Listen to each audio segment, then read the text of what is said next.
Okay, good morning students. നമ്മൾ programme evaluation review technique ഉപയോഗിച്ച മറ്റൊരു പ്രോബ്ലത്തിലേക്ക് കൂടെ കിടക്കുകയാണ്. ഇല്ലുസ്ട്രേഷൻ 21 എന്ന് പറഞ്ഞിട്ടുള്ള ഒരു പ്രോബ്ലത്തിലേക്ക് കിടക്കുകയാണ്. അതായത് പ്രോഗ്രാം ഇവാലുവേഷൻ റിവ്യൂ ടെക്നിക്ക് ഉപയോഗിച്ചുള്ള ഒരു പ്രോബ്ലം നമ്മൾ ചെയ്തു. അതേപോലെ മറ്റൊരു പ്രോബ്ലം കൂടിയും പറയുകയാണ്. In PERT network the critical path comprises of 5 activities whose estimated duration in weeks are given below. അതായത് പ്രോഗ്രാം ഇവാലുവേഷൻ റിവ്യൂ ടെക്നിക്കിലെ നെറ്റ്വർക്കിൽ ക്രിട്ടിക്കൽ പാത്തിൽ 5 ആക്ടിവിറ്റികളുണ്ട്. അതിൻ്റെ എസ്റ്റിമേറ്റഡ് ഡ്യൂറേഷൻ വീക്സിൽ പറയുകയാണ് ചെയ്യുന്നത്. ആക്ടിവിറ്റി, അതിൻ്റെ optimistic time, most likely time, pessimistic time എന്നിവയാണ് ഇതിൽ പറയുന്നത്. അതായത് ഒരു പെർട്ട് നെറ്റ്വർക്കിൽ ക്രിട്ടിക്കൽ പാത്തിൽ 5 ആക്ടിവിറ്റീൻ്റെ ഈ 5 ആക്ടിവിറ്റിയുടെയും estimated time duration in weeks ആണ് പറയുന്നത്. Activity 1 to 2, 2 to 3, 3 to 5, 5 to 8, 8 to 10, 1 to 2, 2 to 3, 3 to 5, 5 to 8, 8 to 10 എന്നിങ്ങനെയുള്ള 5 ആക്ടിവിറ്റി, അതിൻ്റെ optimistic time, most likely time, pessimistic time എന്നിവയാണ് പറയുന്നത്. അതിൽ ഒപ്റ്റിമിസ്റ്റിക് ടൈം എന്ന് പറയുന്നത് 1 to 2 എന്നുള്ള ആക്ടിവിറ്റിയുടെ ഒപ്റ്റിമിസ്റ്റിക് ടൈം 4, അതിൻ്റെ മോസ്റ്റ് ലൈക്ലി ടൈം എന്ന് പറയുന്നത് 8, പെസിമിസ്റ്റിക് ടൈം എന്നുള്ളത് 12. 2 to 3 എന്നുള്ള ആക്ടിവിറ്റിയുടെ ഒപ്റ്റിമിസ്റ്റിക് ടൈം എന്ന് പറയുന്നത് 5, മോസ്റ്റ് ലൈക്ലി ടൈം എന്ന് പറയുന്നത് 6, പെസിമിസ്റ്റിക് ടൈം എന്ന് പറയുന്നത് 10. 3 to 5 എന്നുള്ള ആക്ടിവിറ്റിയുടെ optimistic time 10, most likely time 12, pessimistic time എന്ന് പറയുന്നത് 20. അതേപോലെ 5 to 8 എന്നുള്ള ആക്ടിവിറ്റിയുടെ optimistic time 2, most likely time 5, pessimistic time എന്ന് പറയുന്നത് 8. 8 to 10 എന്നുള്ള ആക്ടിവിറ്റിയുടെ optimistic time 3, most likely time 4, pessimistic time എന്ന് പറയുന്നത് 5. If the project is scheduled for completion within 37 days, 37 ദിവസത്തിനുള്ളിൽ കംപ്ലീറ്റ് ചെയ്യാൻ വേണ്ടി പ്രൊജക്റ്റ് ഷെഡ്യൂൾ ചെയ്തിട്ടുണ്ടെങ്കിൽ what is the probability of attaining this? ഈ 37 ദിവസം കൊണ്ട് പ്രൊജക്റ്റ് കംപ്ലീറ്റ് ചെയ്യാനുള്ള പ്രോബബിലിറ്റി എന്തായിരിക്കുമെന്ന് കണ്ടുപിടിക്കാനാണ് നമ്മളോട് പറഞ്ഞിരിക്കുന്നത്. അപ്പോൾ ആദ്യം നമ്മൾ എന്ത് ചെയ്യണം? ആക്ടിവിറ്റി തന്നിട്ടുണ്ട്. ആക്ടിവിറ്റി 1 to 2 ഡയഗ്രാം വരയ്ക്കാൻ പറഞ്ഞിട്ടില്ല. അപ്പോൾ നമ്മൾ ഡയഗ്രാം വരയ്ക്കേണ്ട ആവശ്യമില്ല. ഡയഗ്രാം വരയ്ക്കാൻ പറയാത്ത കാരണം കൊണ്ട് ഡയഗ്രാം വരയ്ക്കേണ്ട ആവശ്യമില്ല. നെറ്റ്വർക്ക് ഡയഗ്രാം വരയ്ക്കാൻ ക്വസ്റ്റിൽ പറഞ്ഞിട്ടുണ്ടെങ്കിൽ മാത്രമേ നെറ്റ്വർക്ക് ഡയഗ്രാം വരയ്ക്കേണ്ട ആവശ്യമുള്ളൂ.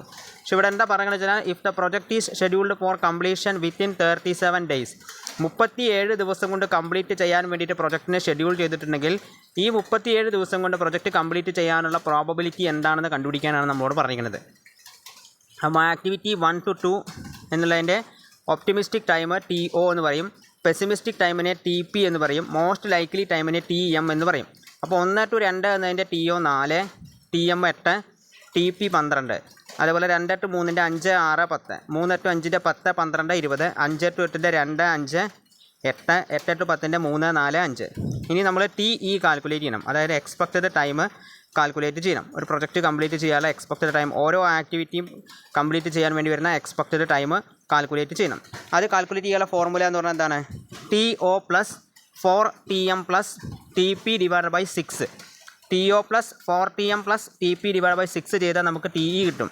അതായത് എങ്ങനെ ചെയ്യുക? TO എന്ന് പറഞ്ഞാൽ 4, 4 + 4 × 8 + TP എന്ന് പറഞ്ഞാൽ 12 / 6. അപ്പോൾ 4 + 4 × 8 എത്ര? 32 പ്ലസ് TP എന്ന് പറഞ്ഞാൽ 12. അപ്പോൾ 4 × 32 36, 10 46, 48 / 6. അപ്പോൾ നമുക്ക് 8 എന്ന് കിട്ടും. അപ്പോൾ നമുക്ക് TE കിട്ടും. അങ്ങനെ ഓരോന്നിൻ്റെയും TE വാല്യൂ നമ്മൾ കാൽക്കുലേറ്റ് ചെയ്യുക.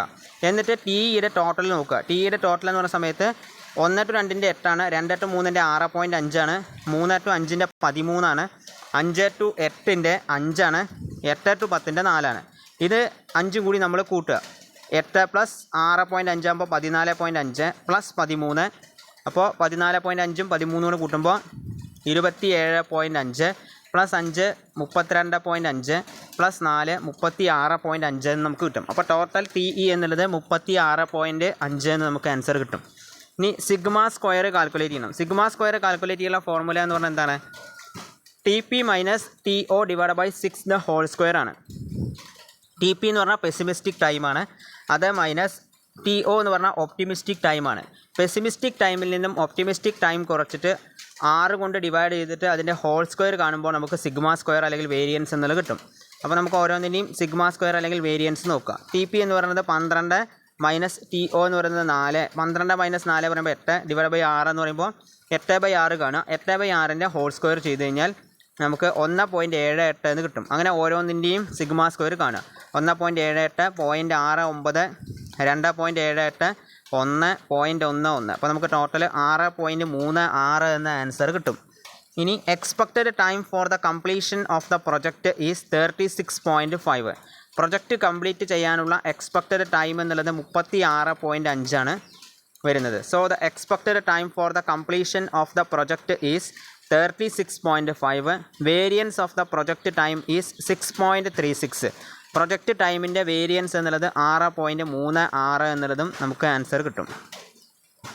പ്രൊജക്റ്റ് കംപ്ലീറ്റ് ചെയ്യാനുള്ള എക്സ്പെക്റ്റഡ് ടൈം 36.5. പ്രൊജക്റ്റ് ടൈമിൻ്റെ വേരിയൻസ് എന്ന് പറയുന്നത് 6.36.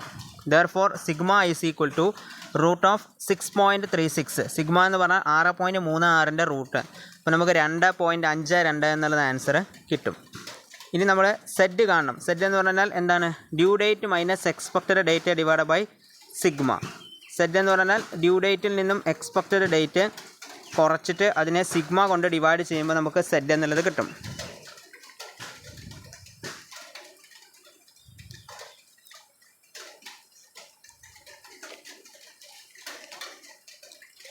സെഡ് എന്ന് പറഞ്ഞാൽ എന്താണ്? സ്റ്റാൻഡേർഡ് നോർമൽ വേരിയബിളിനെയാണ് സെഡ് എന്ന് പറയുന്നത്. സെഡ് എന്ന് പറഞ്ഞാൽ സ്റ്റാൻഡേർഡ് നോർമൽ വേരിയബിളിനെയാണ് സെഡ് എന്ന് പറയുന്നത്.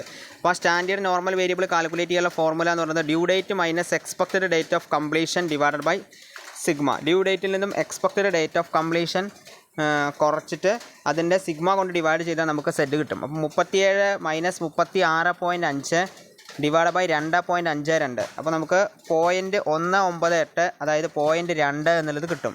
ഇനി probability corresponding to Z is Z equal to 0.2. 0.2 എന്നതിൻ്റെ കറസ്പോണ്ടിങ് ആയിട്ടുള്ള സെഡ് വാല്യൂ നമ്മൾ നോക്കുക. അത് 0.0793 ആയിരിക്കും. അത് statistical table area under normal curve. Normal കർവിലെ ഏരിയയിൽ സ്റ്റാറ്റിസ്റ്റിക്കൽ ടേബിൾ ഉപയോഗിച്ചിട്ട് സ്റ്റാറ്റിസ്റ്റിക്കൽ ടേബിളിൽ നോർമൽ കർവിലെ ഏരിയയിലുള്ള വാല്യൂ ആയിട്ടുള്ള 0.0793 ആയിരിക്കും അതിൻ്റെ ആൻസർ എന്ന് പറയുന്നത്. 0.0793 ആയിരിക്കും അതിൻ്റെ ആൻസർ എന്ന് പറയുന്നത്. Therefore the probability of completion of the project complete ചെയ്യാനുള്ള പ്രോബബിലിറ്റി എന്ന് പറയുന്നത് വിത്തിൻ ദ ഡ്യൂ ടൈമിൽ പ്രൊജക്റ്റ് കംപ്ലീറ്റ് ചെയ്യാനുള്ള പ്രോബബിലിറ്റി എന്ന് പറയുന്നത് 0.5793 പ്ലസ് 0.05 പ്ലസ് 0.0793 ചെയ്യുന്ന സമയത്ത് നമുക്ക് 0.0793 എന്ന ആൻസർ കിട്ടും. 0.0573 എന്ന് നമുക്ക് ആൻസർ കിട്ടും. ഈ 0.0573 നമ്മൾ 100 കൊണ്ട് ഗുണിക്കുമ്പോൾ 57.93 എന്ന് നമുക്ക് ആൻസർ കിട്ടും. അപ്പോൾ പ്രോബബിലിറ്റി എന്ന് പറഞ്ഞാൽ എത്രയാണ്? അപ്പോൾ 57.93 ആണ് അതിൻ്റെ ആൻസർ എന്ന് പറയുന്നത്.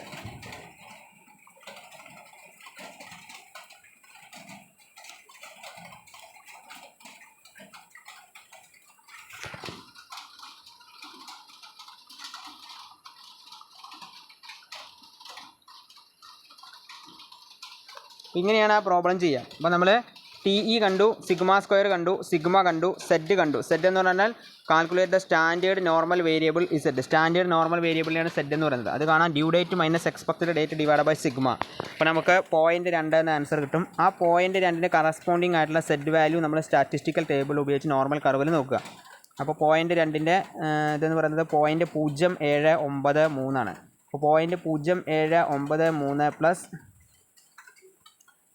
0.5 and the probability of completion within the due time.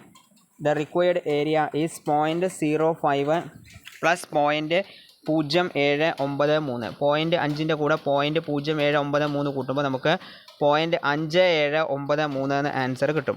അപ്പോൾ ആ 0.5793 നമ്മൾ 100 കൊണ്ട് ഗുണിക്കുമ്പോൾ നമുക്ക് 57.93 എന്നുള്ളത് ഫൈനൽ ആൻസർ നമുക്ക് കിട്ടും. അത് സ്റ്റാറ്റിസ്റ്റിക്കൽ ടേബിൾ ഉപയോഗിച്ച് കിട്ടുന്ന വാല്യൂ ആണ് ഈ 0.5793 എന്ന് പറയുന്നത്.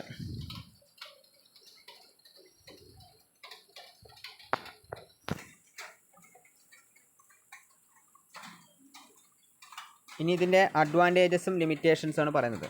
ഈ പ്രോഗ്രാം ഇവാലുവേഷൻ റിവ്യൂ ടെക്നിക്കിൻ്റെ പ്രധാനപ്പെട്ടുള്ള അഡ്വാൻറ്റേജസും ലിമിറ്റേഷൻസും. ഫസ്റ്റ് വൺ പറയുന്നത് it forces the management to plan carefully and study how the various parts fit in the whole project.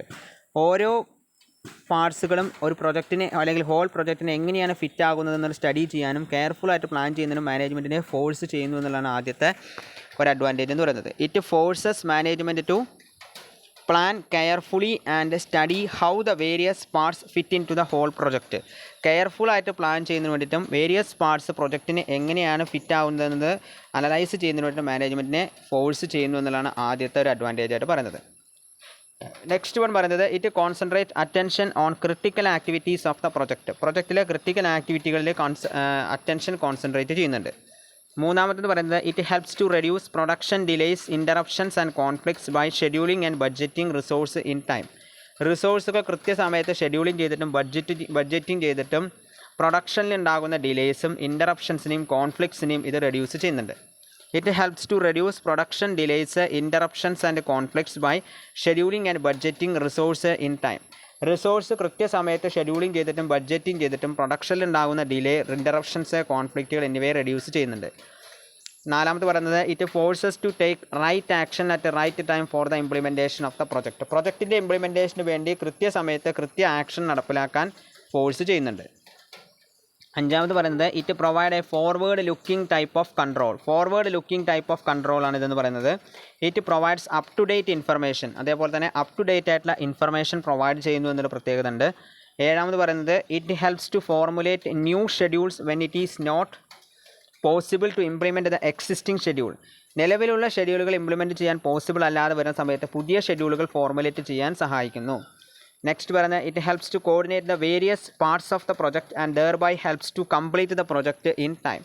അതായത് പ്രൊജക്റ്റിൻ്റെ വേരിയസ് പാർട്സുകളെ തമ്മിൽ കോർഡിനേറ്റ് ചെയ്യാനും കൃത്യസമയത്ത് പ്രൊജക്റ്റ് കംപ്ലീറ്റ് ചെയ്യാനും ഹെൽപ്പ് ചെയ്യുന്നുണ്ട്. ഇപ്പോൾ എന്തൊക്കെയാണ് ഇതിൻ്റെ അഡ്വാൻറ്റേജസ് പറഞ്ഞത്? ഒന്ന്, മാനേജ്മെൻറ്റിനെ കെയർഫുള്ളായിട്ട് പ്ലാൻ ചെയ്യാൻ വേണ്ടി ഫോഴ്സ് ചെയ്യുന്നു. ഹോൾ പ്രൊജക്റ്റിന് ഫിറ്റായിട്ടുള്ള വേരിയസ് പാർട്സുകളെ കുറിച്ച് സ്റ്റഡി ചെയ്യാനും അവരെ ഹെൽപ്പ് ചെയ്യുന്നുണ്ട്.